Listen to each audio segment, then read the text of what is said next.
Dar știi cum e, trebuie să ne facem echilibrul ăsta din viața de acasă și viața de trainer, să spunem. Ajută prietenia asta dintre trainer și cursant? Da, ajută, dar într-o anumită măsură.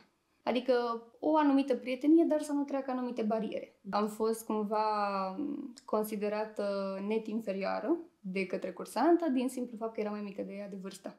Hate-ul l-ai simțit? Ai primit hate? Nu pot zic neapărat că l-am simțit, l-am văzut și din nou l-am ignorat. Adică l-am lăsat acolo să fie, pentru că mie mi se pare, uite, nu neapărat legat de hate, dar și de feedback-ul negativ. Simți presiunea asta de a posta? Mai am momente în care o simt, dar mi-o fac eu singură, știi? Adică eu singură mi impun, băi, trebuie să postez, postează odată, știi?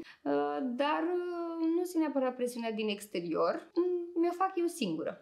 Bună ziua și bine ați venit la un nou episod în salon. Astăzi avem o invitată specială. De ce spun asta? Pentru că eu o admir foarte mult. O vedem destul de rar, să zic așa, în online. Nu este foarte activă, dar de fiecare dată când își face apariția și o face exact așa cum trebuie. Și astăzi alături de mine vreau să vă prezint pe Bianca Soponaru. Salutare! Bine ai venit, Bianca! Bine te-am găsit! Ești un nume cunoscut în industria beauty, un trainer de succes și eu aș vrea să te cunosc mai bine în acest podcast. Să vorbim mai mult despre omul Bianca, despre trainerul Bianca și de ce nu și despre tehnicianul Bianca. Asta chiar e bine pentru că rar vorbesc despre mine, așa că poate prinde bine și pentru mine. Deci astăzi o să o cunoaștem pe Bianca. Înainte de a începe, vreau să le mulțumesc partenerilor noștri și anume brandul Mimona, care este alături de noi și în acest episod. Nu uitați că aveți un cod de reducere pe care îl găsiți în descriere și puteți beneficia de o reducere pe site-ul lor. Bianca, aș vrea să încep prin întrebarea pe care îmi place să o pun invitațiilor și acum mei. tobele. Vedem dacă bagă băieții tobele. Aș vrea să te întreb cine este Bianca Soponaru. O întrebare grea. Este în interiorul ei un copil care are foarte multe vise, încă de mică, de care poate chiar n-a știut atunci, dar tot acolo în interior, dar și la exterior, vrea să creadă și crede că este o femeie și speră ea să devină din ce în ce mai puternică, deoarece am fost genul de copil în visele care ea nu prea s-a crezut. Nu neapărat de familie, n-aș putea spune asta deoarece părinții mei au fost alături de mine, dar de cei din jur. Cred că cam toată lumea din industrie a trecut prin asta. Un copil care n-a avut el încredere în el, la rândul lui, deoarece știi competiția aia, când eram noi mici, de ce ăla e mai bun, de ce ăla face mai bine, tu de ce nu poți mai mult. Și cumva vedeam drumul ăsta de artă, un drum nou, un drum pe care mi-l doream foarte mult, dar în același timp un drum înspăimântător, aș putea spune, deoarece nu e foarte bine văzut domeniul la noi în țară. Eu cumva am început toată treaba asta de la o pictură, apoi de la machiaj. Știți, toate fetele de 16 ani se boiau pe față, nu mergeam nici la pâine fără să fiu boită pe față, logic. Și abia după a apărut treaba cu manicura. Am fost un copil, să spun, bun la școală, sper. Sper că asta spun și profesorii mei. Mai am tras, am încercat să trag pentru mine. Nu m-a interesat încă de atunci concurența celor din jur, adică eu voiam să fiu eu bună pentru mine, nu pentru altcineva. Cumva pot spune asta, mama mea fiind învățătoare, era și acolo un rang ridicat, știi, și încercam să țin acolo cât se poate, exact. Am făcut și liceul pe care mi l-am dorit, am făcut și facultatea pe care mi-am dorit-o. Mereu mi-am dorit psihologia, deși știam că eu vreau psihologia strict pentru mine și strict pentru a lucra mai bine cu cursanții mei. Pentru că în sinea mea tot pasiunea de manicură era. Și bineînțeles au apărut toate discuțiile că ce te faci tu o simplă manicuristă, că vor râde toți de tine, că ce ăla este job, ce e aia, sper că e un hobby și că te lași repede. Ei bine, nu m-a lăsat și am devenit și profesoară. Ce-ți facem acum? Vă pup, domnii profesori. Așa.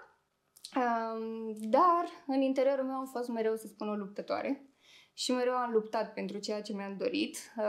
Am eu vorba asta mereu, mi-am pus niște căști când eram mică și n-am ascultat de nimeni stânga-dreapta și am făcut exact ce mă tăia cap. Și așa sunt și în ziua de astăzi, adică dacă eu îmi doresc ceva, nu mă interesează, fac. Să nu ne înțelege, nu cal pe cadavre, că nu sunt genul, cred că se vede, dar încerc să fac eu cât pot de mult încât să fie totul bine și să se poată realiza totul. Foarte Cam frumos. asta e Bianca în mare.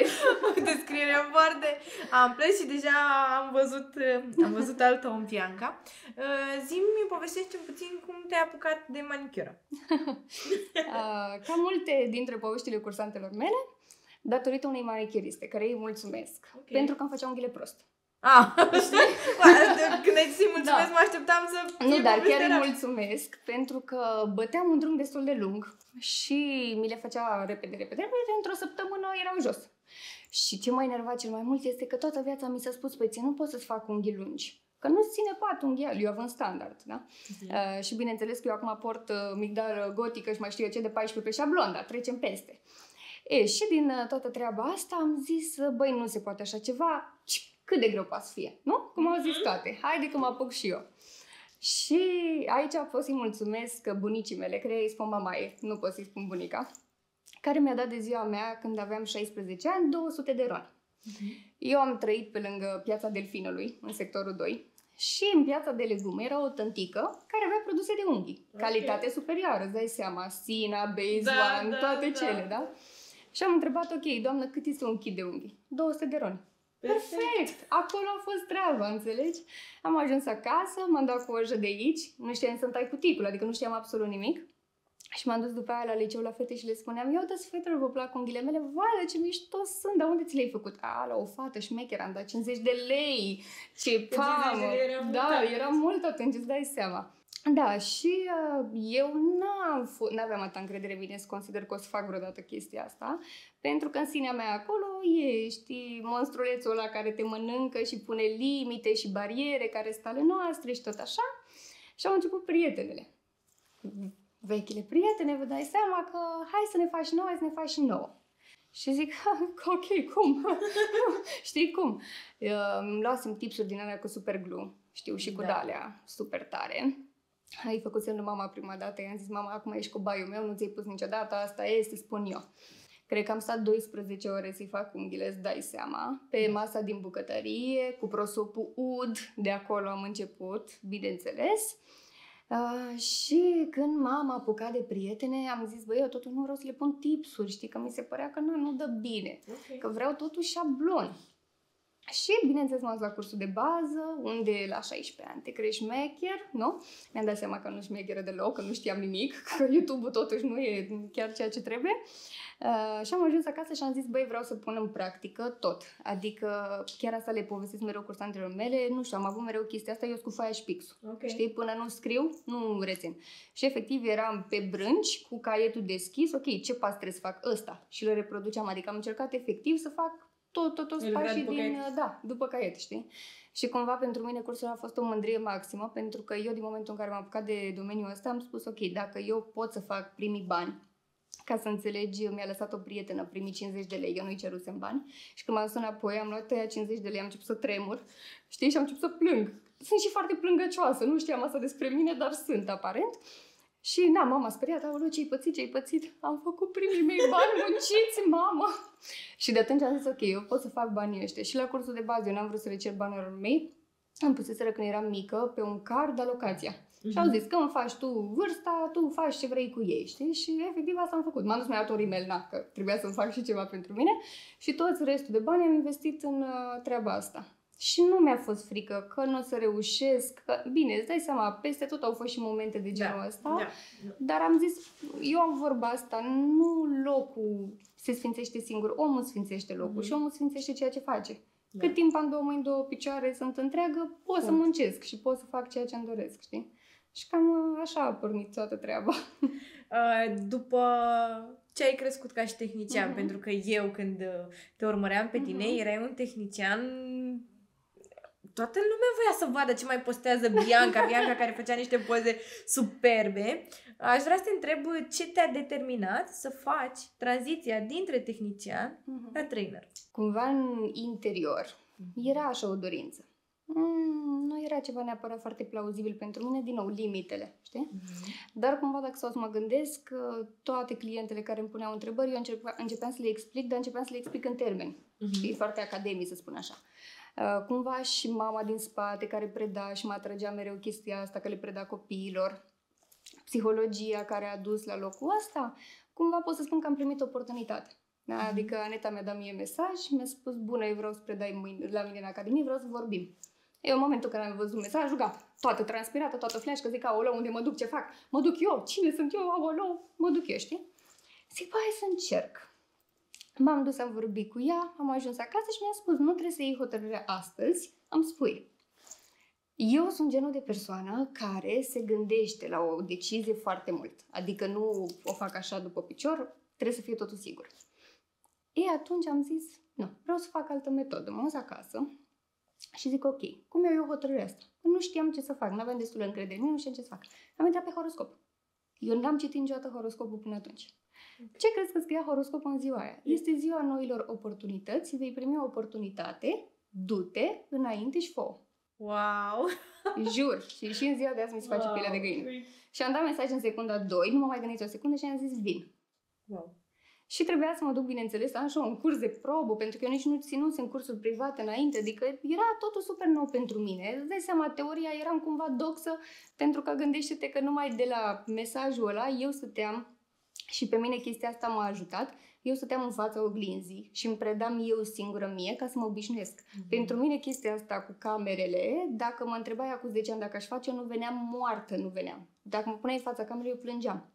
Și nici nu mă vedeam vreodată să stau eu în fața oamenilor. Cumva pentru mine manicura a fost așa un sanctuar, un...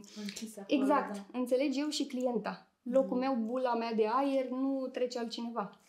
Și cumva pentru mine asta era înspăimântător la treaba cu predatul. Și trebuia să am un curs de probă.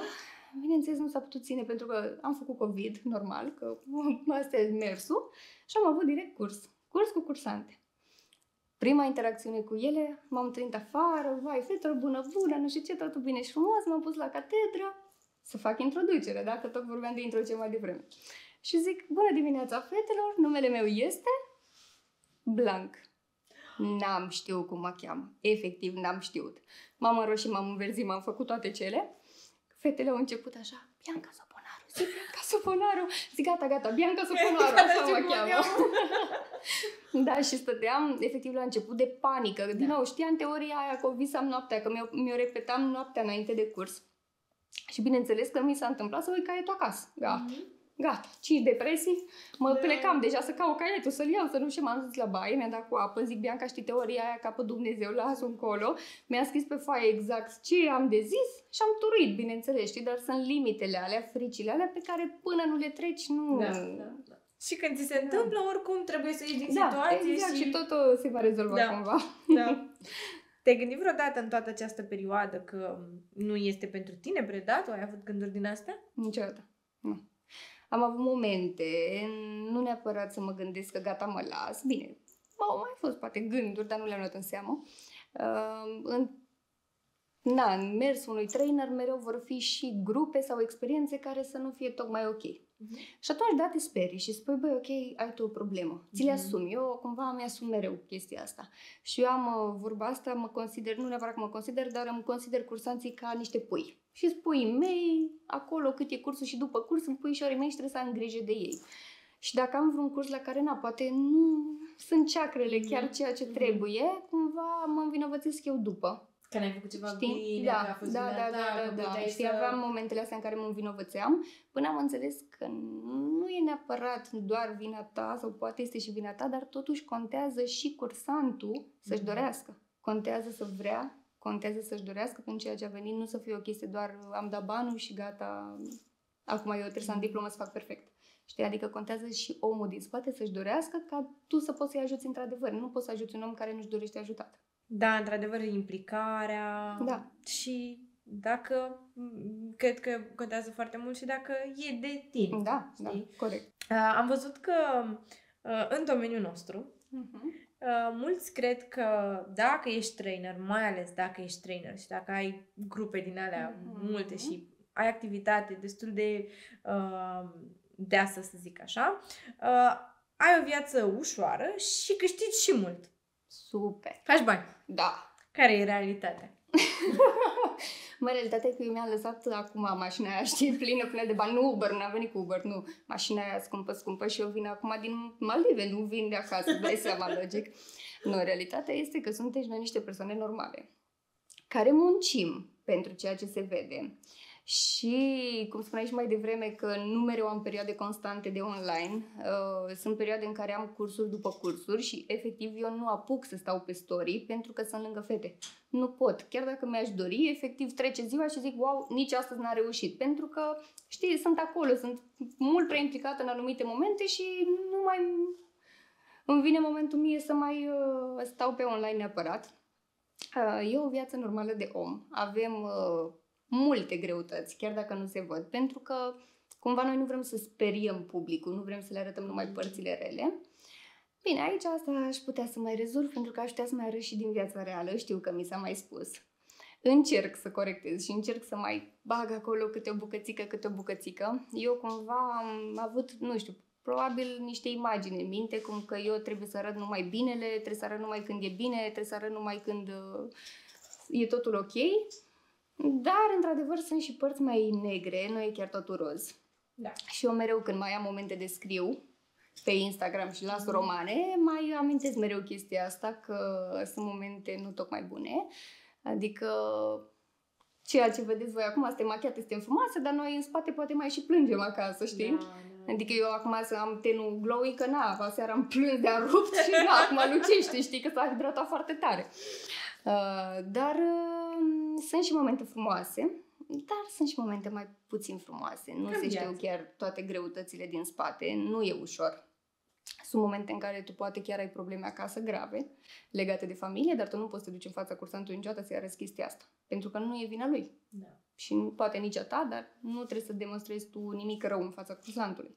Tu când ai intrat în sala de curs, tu trebuie să ai postura ta de trainer, postura ta de un trainer blând, prietenos, nici de cum supărat sau să te reverși pe cursant sau mai știu eu ce feluri am mai auzit și eu. Dar știi cum e, trebuie să ne facem echilibrul ăsta din viața de acasă și viața de trainer, să spunem. Problemele, da, exact, problemele au și ele locul lor, dar când e cazul. A existat vreun moment sau vreo greșeală pe care ai făcut-o la început ca și trainer? Da, a existat. Cum spuneam mai devreme de faza cu puișorii, am avut momente la început în care nu făceam distanțarea asta între prea multă prietenie. Înțelegi? Adică nu neapărat încercam să le dau sfaturi personale sau mai știu eu ce, dar încercam cumva să-i ajut cu un sfat. Și sfaturile nu mereu sunt bine înțelese. Nu mereu ajung bine cum ai vrut tu să le dai. Adică eu poate chiar voiam să dau un sfat ca un tehnician, ca un prieten, dar eu totuși nu eram în acea postură. Și mi-a părut rău, am regretat după că am făcut asta și cumva am învățat din proprii greșeli. Adică m-am bucurat foarte mult că în toată experiența asta am dat cu capul, cred că aproape de toți pereții, o mai fi ratat câțiva, dar aproape de toți pereții, să știu ce pot greși, să știu că nu trebuie să fiu eu mereu perfectă, să știu că pot fi și imperfectă, să știu că nu trebuie să ajut chiar la absolut orice chestie, că unii oameni trebuie să-i mai lasă să-și rezolve și singur problemele. Nu neapărat să vrei tu să-i ajuți sau să le rezolvi tu pentru ei. Ajută prietenia asta dintre trainer și cursant? Da, ajută, dar într-o anumită măsură. Adică știi cum este și la tehnicieni, ești prietenă, dar noi suntem prieteni, ieșim la cafea, dar când ajungem la masă, eu sunt tehnician, tu mi-ești clientă. Cam așa e și aici. Adică o anumită prietenie, dar să nu treacă anumite bariere. Pentru că atunci se pierde esența foarte, foarte mult. Și mi s-a întâmplat și de-aia zic că am mai dat cu capul de pereți. Mi s-a întâmplat și faza din prietenele au devenit cliente și au dispărut din viața mea, știi? Și clientele au devenit prietene și au rămas în viața mea, știi? Adică prietenia e un joc, o ață subțire și trebuie foarte bine reglată. Că poate să fie cu jocuri psihologice. Da. Că tot am intrat așa în provocări și am deschis subiectul acesta. Aș vrea să vorbesc un pic și despre momentele care te-au testat așa pe tine și aș vrea să te întreb care a fost cea mai grea lecție pe care ai învățat-o ca și trainer? O lecție chiar grea, nu știu să spun neapărat una anume, dar au fost momente, cumva eu m-am lovit de ele chiar de la început. Adică n-a trecut foarte mult timp. Le-am luat așa, una după alta, știi? Cumva viața a vrut să zică, băi, uite, ia-le pe toate și învață-le acum, știi? Cumva, că ți-am povestit de prima grupă, știi, care a fost tot ok, am râs, în a doua grupă n-am mai fost chiar la fel. Am fost cumva considerată net inferioară de către cursantă, din simplu fapt că era mai mică de ea de vârstă. Faptul că lunea când începea cursul au venit colegele cu tort, cu 21 de ani, nu s-a văzut tocmai bine, ea avea 30.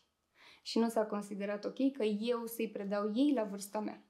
Adică am avut momente în care am fost considerată mică, să spunem așa. Știi, cumva, e și un pic de invidie femeiască, cum ai ajuns tu, ce ai făcut tu, că eu am atâția ani, că nu știu ce, că la. Am avut și situații în care doamne de o vârstă s-au comportat cu mine exagerat de frumos, da? Și mai mult am avut probleme de la tineret, să spunem, la început, dar cam asta a fost problema majoritară de test, să spunem așa, vârsta. Adică vârsta la început s-a considerat o problemă legată la mine, nu înțelegeau cum pot eu la 21 de ani să predau. Și cum pot eu, când am avut timp. Pentru că probabil considerau că fac unghii de 5 luni. Nu știau că eu de la 16 ani stau în cursuri în continuu, nu unghii în toate cele, știi? Dar cam asta a fost impedimentul la început, vârsta. Și acum când am mai crescut, nu mai ia lumea în seamă, știi? Dar la început când îmi vedeau buletinul, gata, și colegii, că nu te crezi, uite buletinul, nu cred așa ceva. Ba da. Știi, dar eu cumva toată viața și, la un moment dat o să întreagă, dar toată viața mi-am dorit și mai mare. Mie nu mi-a plăcut, eu mereu vreau să scriu și mai mare, și mai mare, și mai mare, și mai mare, știi, cumva, probabil din chestia asta cu statutul vârstei, știi? Dar mereu mi-am dorit să am postura asta de mai mare în ani, știi, tocmai ca să scap de, nu știu cum să le zic, niște aparențe sau așa puse de lume, știi? Da. Și eu am fost cea mai mică tot timpul. Din orice loc. Din orice, da. Până când, într-o zi, a fost cineva mai mic ca mine și a zis, în sfârșit, nu sunt cea mai mică. În sfârșit. Exact. Și că noi suntem într-o industrie mare. Plină de femei, exact cum ai zis, răutatea femeiască. Crezi că, sau ai simțit vreodată pe pielea ta, e mai bine să te întreb așa, ai simțit vreodată pe pielea ta că industria este toxică? Vrei să fiu sincer cu tine? Nu. N-am simțit niciodată și zic și de ce, pentru că am ignorat. Cum spuneai și mai devreme, eu ignor. Eu când intru și văd ceva rău, i-am ieșit. Eu vreau bunătate peste tot, știi? Probabil am ceva cu ceagre, cu nu știu ce, dar vreau să fie bine, să am eu gânduri bune, să am vai bun. De ce să mi-l stric eu cu răutatea altora? Adică toxicitatea oricum se observă. Există, dar contează dacă vrei să ți-o asimilezi și tu sau vrei să o lași acolo unde e. Pentru că dacă stăm să ne gândim, în orice domeniu sunt medii toxice, dar contează foarte mult dacă vrei să intri în ele sau nu. Da, știi? Exact. Contează foarte mult dacă intri sau nu în acest mediu. Uite, că tot vorbeam de alegeri, de a intra și de a rămâne pe drumul tău. Ai avut oportunități de a intra în scandaluri?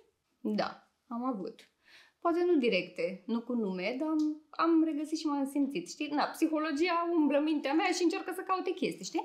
Dar efectiv le-am ignorat, adică m-au mai întrebat lumea, știi, cum de n-am intrat în scandalul. Nu am vrut, n-am dat curs. Efectiv, m-am făcut că nu văd, nu știu, nu există. Dacă mă întrebai, îți ziceam că nu știu despre nimic și în ziua de astăzi, dacă mă întreb despre ceva anume, spun că n-am auzit niciodată, habar n-am, pentru că efectiv încerc să nu mă bag. Știi? Adică și când îi văd prin trafic, că se ceartă, că se iau, ies la... De ce? Dar lăsați oamenii, fiecare lasă să fie cum vrea. Știi? Adică... Hate-ul l-ai simțit? Ai primit hate? Toată lumea cred că are hate. Nu pot zic neapărat că l-am simțit, l-am văzut. Ok. Și din nou l-am ignorat. Adică l-am lăsat acolo să fie, pentru că mie mi se pare...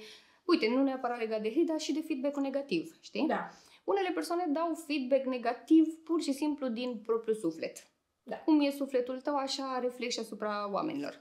Dar în rest, sunt și oameni care îți dau feedback negativ pentru că pur și simplu nu a fost ceva pe placul lor. Eu îl apreciez maxim. De multe ori chiar îmi place mai mult decât feedback-ul pozitiv, pentru că știu deja, ok, eu pot să îmbunătățesc ceva, eu pot să schimb ceva, uite, pot să fac și mai bine data viitoare, știi? Adică nu vreau doar feedback pozitiv, vreau să fie totul zen, toată lumea. Nu trebuie să mă iubească toată lumea și pe nimeni nu trebuie să te iubească toată lumea. Pentru că e imposibil, suntem atâția oameni pe pământ, ar fi culmea să ne iubim toți, știi? Adică contează mult și chestiile astea pentru că știi că mereu poți să îmbunătățești ceva. Mereu avem de învățat, oricând. Eu mereu le spun fetelor că, băi, eu învăț de la voi la fel de mult cât învățați voi de la mine. Știi? Adică multe greșeli de ale lor le-am învățat, multe chestii noi, multe tehnici noi au apărut tocmai din ce au mai făcut fetele la cursuri, știi? Adică mereu avem de învățat, mereu avem de îmbunătățit. Hei, tu să fii acolo. Eu nu-l dau, chiar dacă nu-mi place ceva. Știi, și că mă duc eu să-mi fac ceva, niciodată nu zic. Dacă nu mi-a plăcut ceva, asta e. Dacă n-am avut curaj să spun atunci, de ce să mai zic după aia? De ce să mai fac după aia? Da, o recenzie negativă, dar dată real din experiență, mie mi se pare că e o comoară care trebuie să o iei și să profiți de ea, îmbunătățești tot ce poți. Să exploatezi tot ce are. Exact. E sfântă și nu le primești. Da, nu mereu.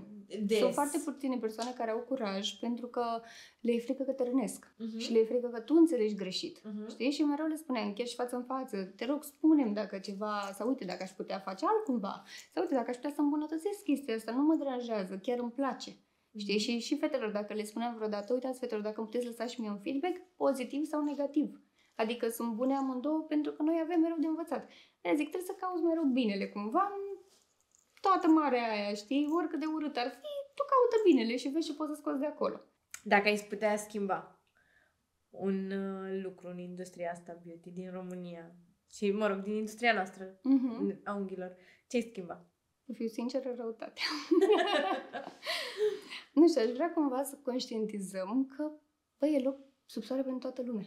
Adică, știi, când eram tehniciene, cel puțin când m-am apucat eu, știi că era chestia aia, păi de ce te mai apuci și tu? Că mai ai 3 în bloc care fac unghii. Sau tu de ce, cum să iei tu 100 de lei dacă ele iau 50 de lei? Păi stai puțin. Ok, eu stau în același bloc cu ele, dar dacă eu lucrez mai bine, dar am produse mai de calitate, ofer servicii mai de calitate, n-am de ce să iau mai puțin.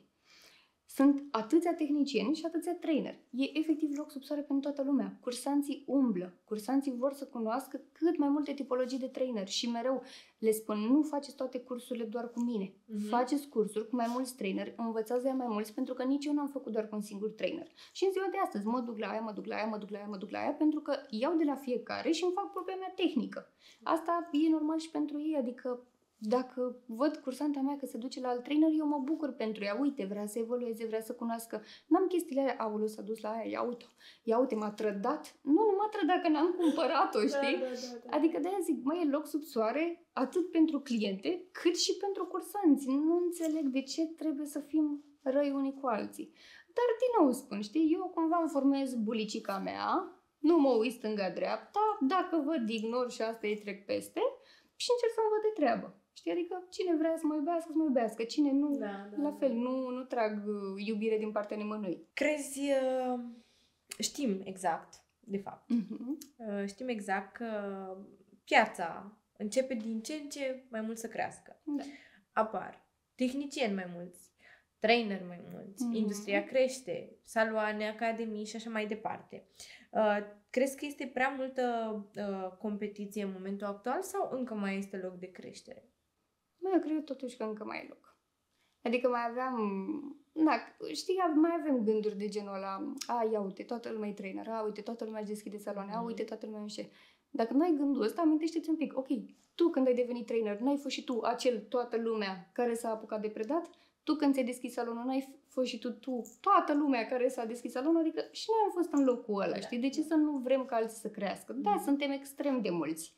Mă bine că suntem extrem de mulți, ca să vină mai mulți tehnicieni să se facă și mai cunoscut domeniul ăsta, știi? Adică nu există trainer proști, trainer buni, trainer nu știu de care. Nu, de la fiecare tu ai de învățat. Da, indiferent că îți place cursul, că nu-ți place cursul, că îți place salonul, că nu-ți place salonul. Măi, ceva tot ai luat de bun de acolo, știi? Da.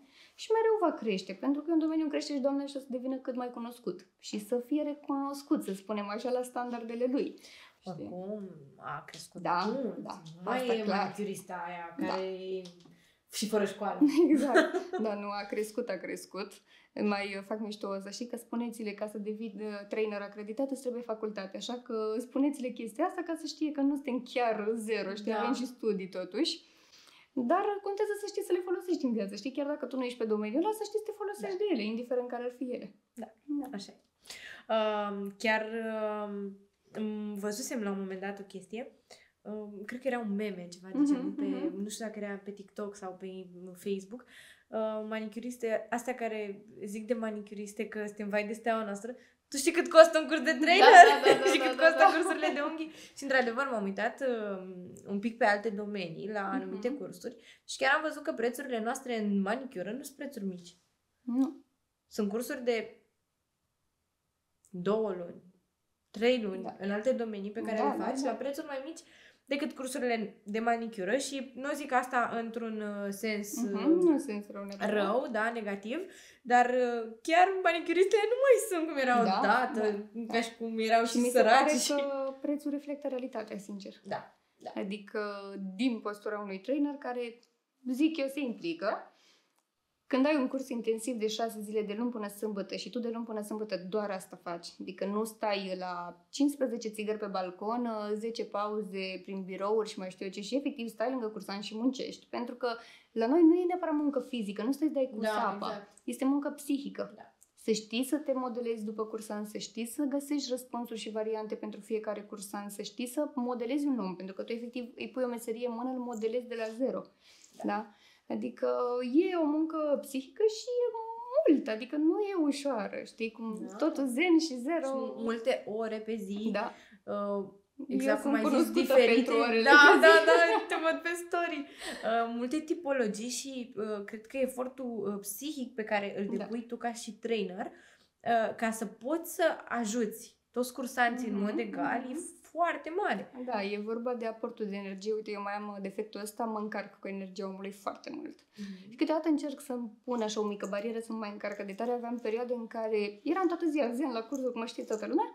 Când pleca toată lumea din sală, eram așa. Efectiv, mă toloneam pe canapea și nu puteam să mă ridic, pentru că mi se scurgea efectiv toată energia, știi? Și când spuneai tu de orele de curs, da, sunt multe ore de curs, mai ales că zice toată lumea de bine că sunt nebună, că stau la level 3 până la 5 dimineața. Am mai stat și crede-mă că n-am simțit oboseală nici măcar o secundă. Am avut și nopți în care efectiv n-am dormit și a doua zi m-am dus direct la curs, știi? Și n-am simțit oboseală pentru că dacă îți place ceea ce faci, nu simți. Și am stat atâtea ore pentru că am vrut să tragem împreună cât s-a putut, bineînțeles, să facem niște lucrări extraordinar de frumoase și extraordinar de complicate. Pentru că eu puteam să ușurez totuși la 6 să fiu acasă, dar eu am vrut efectiv să fie acolo, știi, arta, să se simtă arta. Da. Pentru cursul respectiv, știi, să nu fie doar o denumire de curs, ceva simplu. Cât de mult îți place să intri în aceste detalii? Mult. Ți-am zis, sunt foarte transparentă, că tot mai bine tac decât să vorbesc, știi? Da. Cât de mult îți place să fii diferită față de ceilalți? Pentru că asta mi s-a părut că stilul tău, de când erai tehnician, era diferit. Da, nu-mi place. Adică mă inspir, că nu le visez noaptea, să fim real, dar nu, și nici nu stau dimineața să le desenez pe hârtie și nu fac chestiile astea, nu, mă inspir și eu, da? Le trimit și la fete modele de inspirație, dar mereu mai am ceva de comentat, știi? Hai să mai schimbăm un pic, hai să mai facem ceva.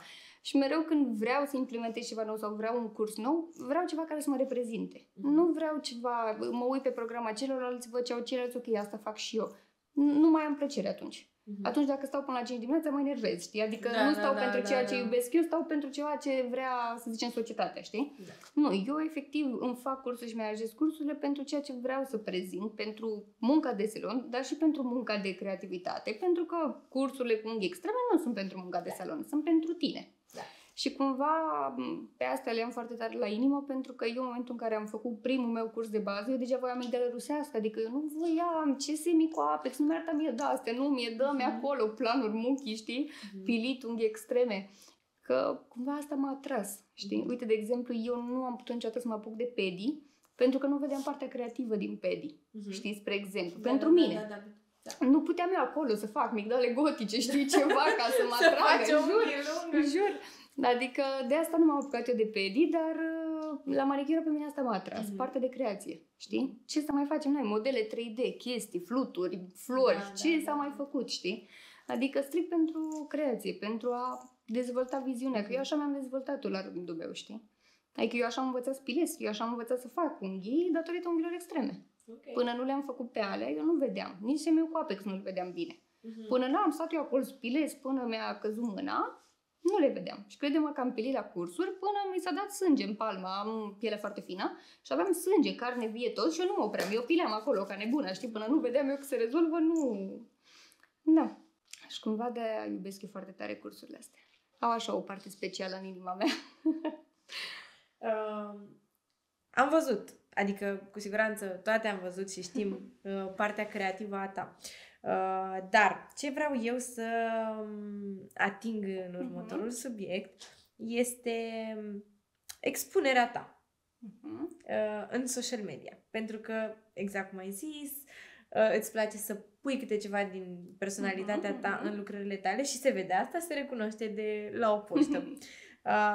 Eu am observat că tu, exact cum ai și punctat puțin înainte, nu te expui atât de mult și nu expui lucrurile mai puțin plăcute din viață, pentru că îți place mereu să vii cu ceva frumos și ceva bun. La fel am observat eu personal, acum poate mi-a scăpat mie, că nici viața ta personală nu prea adică nu e atât de mult expusă. A fost asta o decizie asumată din partea ta? N-ai vrut tu să-ți expui viața personală? Ai vrut să-ți... Mai cumva, cred că n-a fost neapărat o decizie, cred că așa au mers lucrurile pur și simplu. Ca să zic o paranteză, știi cumva sunt niște traume din copilărie toate. Când plecam în excursii cu ai mei, mama la orice colț de stradă știa să fac o poză, hai să fac o poză, hai să fac o poză. Și eu de acolo efectiv am o traumă. Păi dacă mă pozezi, mai omorât, știi? Okay. Și cumva chestia asta mi-a plăcut foarte mult să arăt domeniu. Știi, cumva gen asta știu să fac, uite, asta fac. Dar îmi doresc și eu din suflet să arăt mai mult din viața personală. Nu știu de ce încă mai am blocaje. Încă mai am momente în care zic, dar parcă n-ar trebui. Dar parcă, nu, că poate se înțelege greșit. Dar parcă, stai că eu n-am ca alta, stai că nu știu ce. Îți fix blocaje, știi? Îmi doresc să vedeți pe viitor mai mult din viața personală. Mai am momente așa în care încerc să mai bag, știi, și după aia mi se taie repede firul. Știi? Dar când am perioade din astea foarte încărcate, cum este asta de acum, efectiv nu-mi vine. Știi? Adică e un moment în care mă ascund, pentru că asta e realitatea, mă ascund, știi? Da. Și să nu știe nimeni, să nu vadă nimeni, știi, pe sistemul ăsta. Adică mie mi-a făcut, pentru mine e terapie ce facem noi astăzi aici. Îmi era atât de dor să vorbesc despre domeniul ăsta în perioada asta, știi? Să vorbesc cu cineva despre unghii. Pentru că nu e cea mai roz perioadă, dar eu vreau să o fac roz, adică eu tot o pictez roz, știi? Chiar dacă e neagră, eu tot o pictez roz. Dar promit că o să fac această temă, să arăt mai mult și din viața personală, să o cunoașteți mai mult. Legat de viața privată, să-i spunem așa, n-am foarte, foarte multe de povestit să spun așa, pentru că nu mi-am dorit neapărat să arăt. Sunt logodită pentru cine știe, adică încă sunt. Așa, am un cățel nebun, da? Pe ăla l-ați mai văzut, pe ăla l-am mai des, știi? Care mănâncă viața, dar și mulțumesc că există, că n-aș putea fără el. Bine, la fel și cu logodnicul, adică să-și vadă și el meritele, știi? Da, te iubesc, să nu te calmează-te. Așa, dar cumva nu mi-am dorit să arăt foarte mult, știi? Adică am vrut să fie privat, să fie acolo al meu, știi? De tine. Da. Simți presiunea asta de a posta? Mai am momente în care o simt, dar mi-o fac eu singură, știi? Adică eu singură îmi impun, băi, trebuie să postez, postează odată, știi? Nu apuc, mă enervez și mă frustrez că n-am apucat pentru că asta îmi doream să fac, dar nu simt neapărat presiunea din exterior, știi? Mi-o fac eu singură, știi? Adică mereu e o luptă cu mine, nu mă lupt cu ceilalți, știi? Lupta e cu mine, eu cu mine, ne batem parte în parte și vedem ce iese, știi? Cam așa. Cumva și... industria, uite, ca să-ți atragi cursanți, da? Ca să... sau ce se în online, de fapt, ca să-ți atragi cursanți, vezi la toți trainerii că postează și uite, mie mi s-a întâmplat să mă simt atât de vinovată câteodată că, mamă, dar eu nu postez și eu am anunțat un curs, dar eu nu o să strâng grupă la cursul respectiv pentru că eu nu pot să postez nimic, n-am chef să postez. Adică pot să postez orice nebunie, orice rahat pe Instagram, dar nu ce trebuie, știi? Da.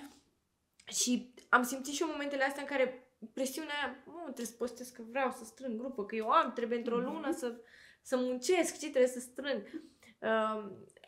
În sensul ăsta, dacă ai simțit presiunea. Da, sunt momente, știi, în care le simți. Bine, câteodată postatul ăsta excesiv, pentru mine personal, poate fi și o fază agresivă. Știi? Adică îmi pare și ceva puțin agresiv la un moment dat. Știi?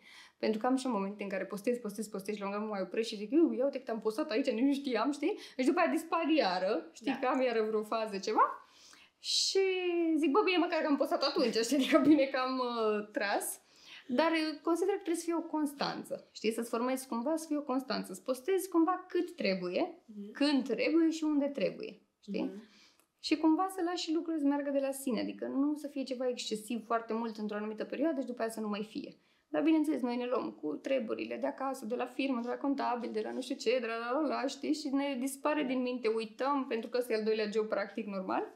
Avem foarte multe joburi și cumva ne dispare din minte, știi? Și te trezești la 3 dimineața că n-ai postat. Da, am avut perioade de postat la 3 dimineața, tu și cum mergea? Țiplă, ce ore de postat. La 3 dimineața era topul de pe lume, știi? Sunt foarte mulți tehnicieni tineri, să zic așa, puișori, da? Cum le ziceai tu, care văd tot ce se întâmplă în online, văd postatul ăsta al nostru, al industriei, da?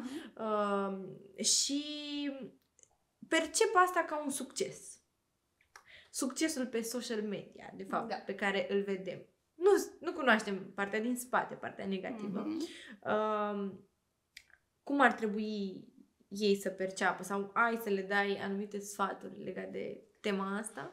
Să nu creadă chiar tot ce văd. Pentru că, cum spuneam, noi de multe ori postăm ce e bine. Dai eu exemplu, dai eu postez ce e bine și de multe ori se pot considera chestii greșite, poate, sau chestii care nu sunt adevărate. Dar nu știe nimeni ce e în spate.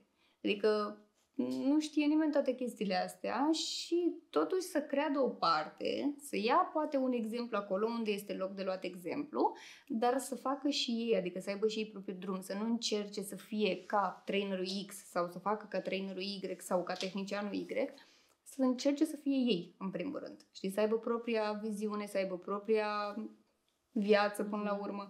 Pentru că nu tot ce vedem, adică nu când vedem luxul ăla, știi, sau cum erau relațiile, știi, când vezi o relație lapte și miere, a mea de ce nu e?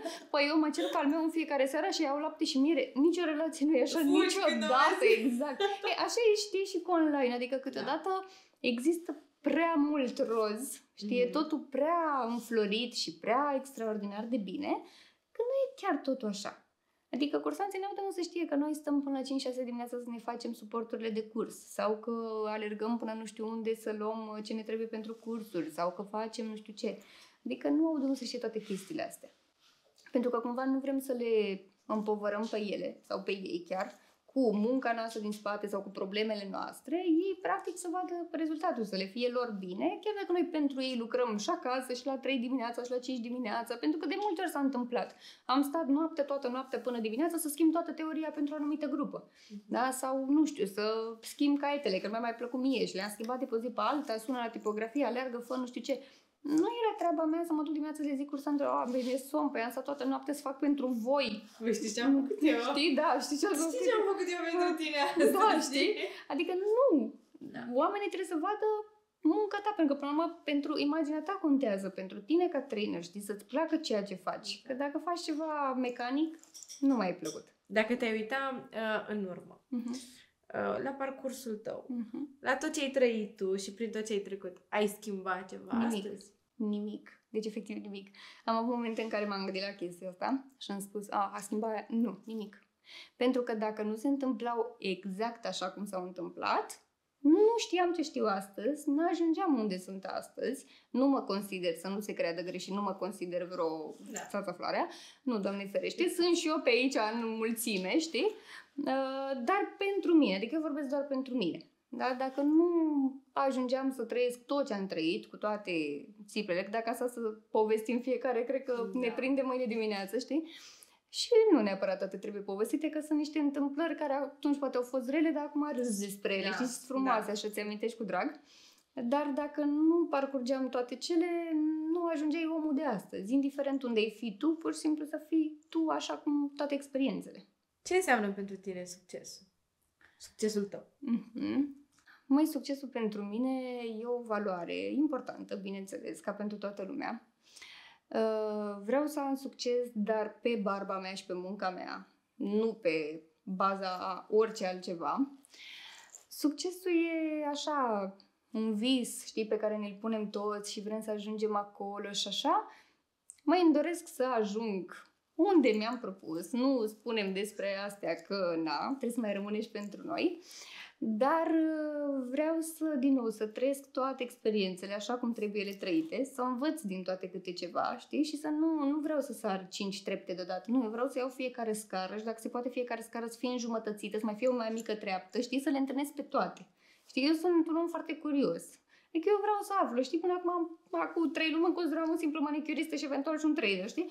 Acum mai știu de toate, și zugrăvit, și contabilitate, și absolut tot. Sunt zidar în timpul liber, dacă vreți, contactați-mă, adică, știi, sunt curioasă acolo, mă bag în nasul tău, ce, nu pot eu să fac de mie, că fac eu acolo, hai, mai schimb, mai fac, mai nu știu ce. Adică încerc să le fac eu, să învăț cât mai repede orice, pentru că, da, n-ai nimic de pierdut, știi? De asta contează, să nu și asta le zic mereu și fetelor. Voi nu încercați după ce terminați cursul de bază să ajungeți cine sunt eu. Sau cine e X-uleasca, sau cine e Greculeasca, sau mai știu ce. Nu, e fals. Pentru că eu n-am ajuns așa, n-am sărit toate scările. Am luat-o cu fiecare scară, am mai căzut. Am mai mers în genunchi, am mai căzut odată, m-am învinețit, iar am mai mers mai repede, iar am mai căzut. Adică nu merg chestiile astea totul roz, pe o pană așa mergi. Nu, mai e și pietre și găuri, știi? Dar succesul e bine de atins, dar cu toate cele care vin după el. Ai avut vreodată provocări în viață, în parcursul tău ca și trainer, care te-au făcut să te dai în spate sau? Nu neapărat m-am dat în spate. Eu am mers efectiv în față, știi? Eu tot în față, știi că era aia de la schimb de mame, și tot în față, așa. Nu m-am dat neapărat în spate, poate am avut momente în care m-am ascuns până le-am rezolvat, știi? Eu cu mine, eu cu cine am avut de rezolvat și efectiv după aia am continuat ca și nimic nu s-ar fi întâmplat. Adică nu am stat să mă axez foarte mult pe ele. Eu și așa, dacă mă supăr pe tine acum, mâine am uitat. Adică nu mai îmi pasă, nu văd rostul. Mi-a rămas mie cumva o vorbă de mult spus așa în minte și cred că de aici se leagă multe chestii. Mi-a spus mie cineva la un moment dat că tu în viață de când te naști până mori, ești singur. Pe drum te întâlnești cu diferite experiențe și diferiți oameni, care asta ți-aduc la rândul lor experiențe. Când ajungi la capăt, nu pleci nici cu casa, nici cu industria, nici cu munca, nici cu succesul, nici cu absolut nimic, pleci singur pe drumul tău. Și adică cumva asta încerc să mă învăț și eu pe mine, dar și la rândul meu, cumva să te iubești tu pe tine, să-ți rănești tu sufletul cu toate cele și abia după să vezi și restul lucrurilor, știi? Adică cât timp tu le faci pentru tine și pentru sufletul tău, n-au de ce să nu iasă bine. Ai avut vreun nu foarte important în viața ta pe care l-ai spus și te-a ajutat în carieră? Nu prea zic nu. Nu zici nu? Nu, anul ăsta am învățat să mai zic. Până atunci era doar da, știi? Dar nu neapărat am spus cuiva, poate mie mi-am spus nu. Știi? Cum ziceam, cu hotărârile alea, știi? Cumva mie mi-am zis poate să nu mai continui anumite lucruri, știi? Sau hai să schimbăm ceva sau așa, dar n-am zis cuiva neapărat un nu așa apăsător să-l țin minte atât de tare, știi? Adică cumva am încercat să fie un da și un nu, știi? Să fie un echilibru, să fie toată lumea bine, știi? Să n-am eu remușcări pe viață. Dar n-am zis un nu anume foarte apăsător, nu mi-amintesc neapărat. Poate l-am schimbat așa, din da, nu, sau... Dar îți place să le faci oamenilor pe plac? Da, îmi cam place. Îmi cam place, da, îmi cam place să ajut pe toată lumea dacă s-ar putea. De-aia zic că am mai învățat să mai zic nu abia anul ăsta, știi? Îmi cam place să dau eu totul de pe mine, știi, și de la mine și de oriunde, dar nu e chiar mereu valabil. Pentru că nu mereu când ai tu nevoie vin ceilalți pe care ai ajutat să te ajute la rândul tău, știi? Nu se întoarce neapărat roata. Da, mie tot. Așa am fost de mică, știi? Adică și când eram mică și aveam 10 lei în buzunar de la ei mei și își dorea prietena mea o cafea, mă duceam și luam ei, știi? Nu-mi luam mie. De-aia cumva încerc să lucrez foarte mult cu mine, să mă pun și pe mine pe primul loc. Bineînțeles și pe ceilalți, că nu pot să trec în extrema cealaltă, știi? Dar asta contează, să ajut totuși. Nu-mi place binele, am eu ceva cu binele ăsta, nu știu ce anume. Dar consider că asta îmi place, să ajut foarte mult. A avut Bianca dezamăgiri Aha. în acest drum? Ai timp? Eu am. Mai am avut, bineînțeles. Am avut diferite situații, știi, și cu cursanții sau, nu știu, cu programul de lucru sau cu chestii pe care ți le dorești tu și alții nu le fac pentru tine sau neapărat să nu le facă pentru tine, să le facă să meargă totul mai bine, știi? Sau, uite, și acum e o perioada mea cu schimbările și bineînțeles că am auzit de 11.000 de ori, nu pleca, nu face, nu te apuca, acum ești mică de vârstă, bineînțeles, o să mă urmăresc în viață efectiv. Stai că nu-i vârsta ta acum, lasă mai crești, stai să nu știu ce, nu găsești, nu faci, nu dregi. Eu mă-și panichez foarte mult, dacă nu ține de mine, gata, m-am panicat, știi? Și eu tot din nou mi-am pus iară, știi, în perioada asta mi-am pus iară căștile și am luat tot așa, știi, am plâns de-am rupt. Le-am zis la toți, da, nu o să fac. Și eu tot făceam, știi, adică seara eu făceam și le ziceam în față că nu fac. Dar, sunt persoane la care poate nu mă așteptam, știi, să fac anumite chestii, dar știi cum e, nu poți să aștepți niciodată să fie totul pe placul tău. Adică trebuie să mai ai și surprize în viață, că altfel ar fi boring viața, adică ne-am plictisit total. Da, așa, dezamăgiri foarte mari, ți-am zis nu neapărat, pentru că încerc să nu mă bazez pe ceilalți. Eu mă bazez foarte mult pe mine, mă bazez în ideea accept ajutorul, abia acum învăț să accept ajutorul, pentru că până acum eram, știi, femeie independentă. Am pus eu pe story săptămâna trecută independentă, m-am trântit eu să car dita mai coletul de la dede, mi-am dat sânge la toate unghiile, știi? N-am mai vrut să mai fiu independentă, dar e bine totul să te lași ajutat să accepti chestia asta în viața ta, e o normalitate, îmi spun mie acum și după aia celorlalți, știi? Dar cumva eu mereu am mers pe spatele meu, adică am încercat să fac tot ce am putut singură. Am reușit bine, n-am reușit, ok, o să mai încerc o dată și mai fac o dată, știi? Adică așa încerc să fiu eu. Că e bine, că nu e bine, asta e. Aia vedem noi. Da. În încheiere aș vrea să te întreb, pentru că această discuție ne-a scos așa multe informații despre Bianca Săponaru, trainerul de manicură, care stă așa și vine și ne uimește de fiecare dată, cu fiecare apariție. Aș vrea să te întreb ce sfaturi ai da persoanelor care își doresc să intre în industria asta a trainerului, a traineratului, a manicurii, tehnicienii la care vor să intre sau sună la început de drum. După toată experiența ta. Mai sunt foarte multe sfaturi. Aș putea să vorbesc mult, dar încerc să mă rezum, da? Cât se poate. În primul rând, ca să fii un trainer, părerea mea, strict din experiența mea și din părerea mea, este să-ți placă mai întâi de toate, să-ți destoinezi secretele. Adică nu poți să fii un trainer care tu să nu vrei să-ți dai din secretele tehnicii tale, știi, doar să dai ceva mecanic. Nu poți. Trebuie să înveți să-ți lași secretele să meargă mai departe.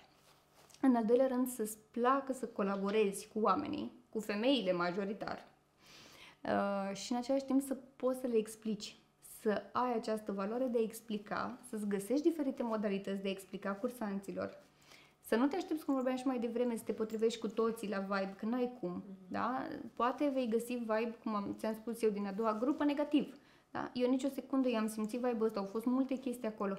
Eu niciodată nu m-am dus la ea să-i vorbesc rău sau să-i vorbesc urât, niciodată, dimpotrivă, îi vorbeam frumos.